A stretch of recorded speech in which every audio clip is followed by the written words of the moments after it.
Hola, mi nombre es Brenda Lisette Vázquez Hernández y voy a hablar acerca del tema conflicto.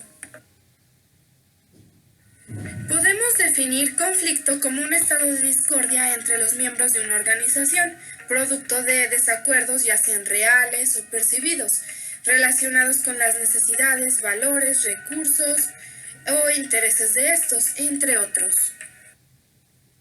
Los tipos de conflicto.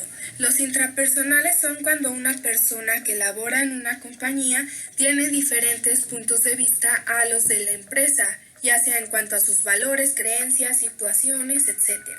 Entonces el trabajador puede mostrar desinterés hacia las actividades designadas por la organización. En cuanto al tipo de conflicto interpersonal, este ocurre con dos miembros de la compañía, ya sea entre iguales o entre jefes.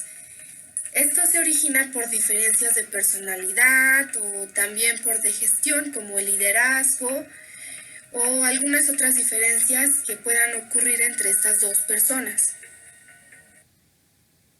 El conflicto intragrupal surge en un mismo grupo y puede generarse por múltiples causas.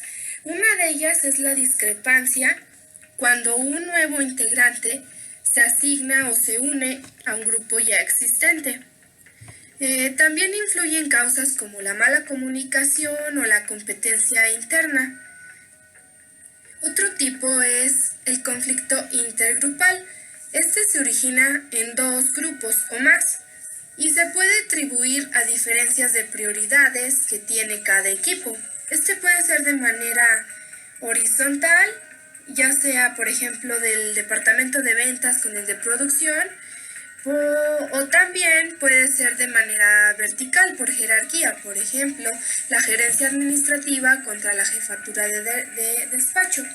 Esto puede ser por múltiples causas como diferencias de prioridades o de personalidad, etc. El proceso del conflicto pasa por múltiples etapas. La primera de ellas es el conflicto latente. Este dice que existen factores que pueden ocasionar un conflicto. La primera y la más importante es que cada persona tiene un cierto tipo de personalidad. Entonces tiene sus propios ideales, sus propios pensamientos, ideas. Entonces llega otra persona que tiene ideales y pensamientos completamente diferentes y pues esto puede acabar en una disputa para exponer estas diferencias. La siguiente etapa es la emergente. En esta etapa es cuando se identifica que ya la persona no tiene las mismas ideales que la otra y surge el conflicto. En la siguiente etapa, escalada, es cuando no pueden resolver este conflicto, entonces este se intensifica y esto ocasiona que se atraigan a más personas, el problema se haga más grande, se involucren a estas más personas, se aumente la tensión y también pueden llegar a crearse bandos de uno contra otro. Las siguientes etapas del conflicto son el estancamiento. Durante esta fase el enfrentamiento se ha descontrolado, hasta el punto que ninguno de los participantes está dispuesto a retroceder ante sus posturas. La siguiente etapa es la negociación. En esta fase surge la necesidad de encontrar una salida. Es por eso que uno de los dos, ya sea personas o grupos, dependiendo del tipo de conflicto, puede dar una alternativa para que esto se solucione. El siguiente paso es la resolución. Después de escuchar los puntos de vista, cada persona involucrada da su solución que puede llegar a resolver el problema. La siguiente fase es la reconciliación y aquí es donde culmina el conflicto, ya que las partes están decididas a que se termine el conflicto y a llegar a un acuerdo, ya sea que alguna de las dos partes ceda o que las dos lleguen a un resultado que les beneficie a ambos. En cuanto a la solución creativa de conflictos, pues existen varios métodos para que esto se pueda solucionar.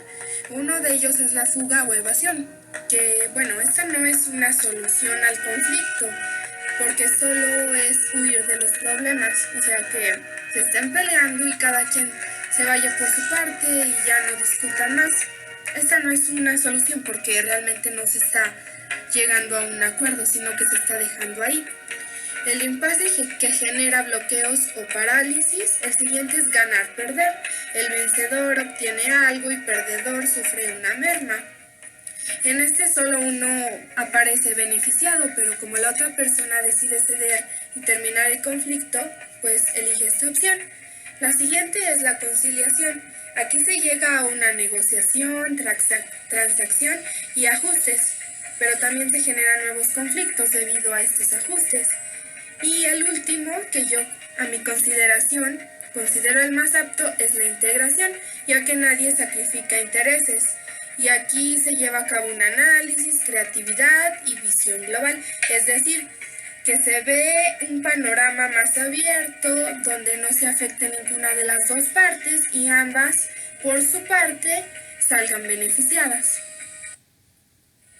Algunas estrategias de negociación que nos pueden ser útiles pueden ser informarse, es decir, preguntar quién es la persona, quién representa, qué tipo de persona es, cómo negocia, etc. Es decir, estudiar a la otra persona. El siguiente es prepararse, es decir, detectar nuestras debilidades para saber cómo vamos a manejarlas en ese momento. El siguiente es trazar una estrategia. Ante el conflicto es importante estar prevenidos y hacer una lista de posibles amenazas que puedan surgir y cómo se puede hacer para afrontarlas. Es importante afrontar la negociación con estrategias claras y tácticas específicas para evitar errores. Un ejemplo de una organización es que Marta es una excelente analista que trabaja en el área de compras de una empresa de manufactura bajo las órdenes del jefe de ese departamento. Cuando comenzó a laborar, observó que el resto del personal no seguía las normas de trabajo, lo cual le molestaba porque le impedía hacer su faena eficientemente. Sumado a esto, la esposa del dueño opinaba e interfería en sus labores, aunque no trabajara en la empresa. Al principio tuvo buenas relaciones profesionales con su jefe, pero luego se tomaron tirantes porque ella se quejaba de la interferencia de la dueña de la empresa. En una reunión, Marta no pudo controlarse y tuvo una fuerte discusión con su jefe. Este ambiente incómodo ha venido agudizándose cada vez más.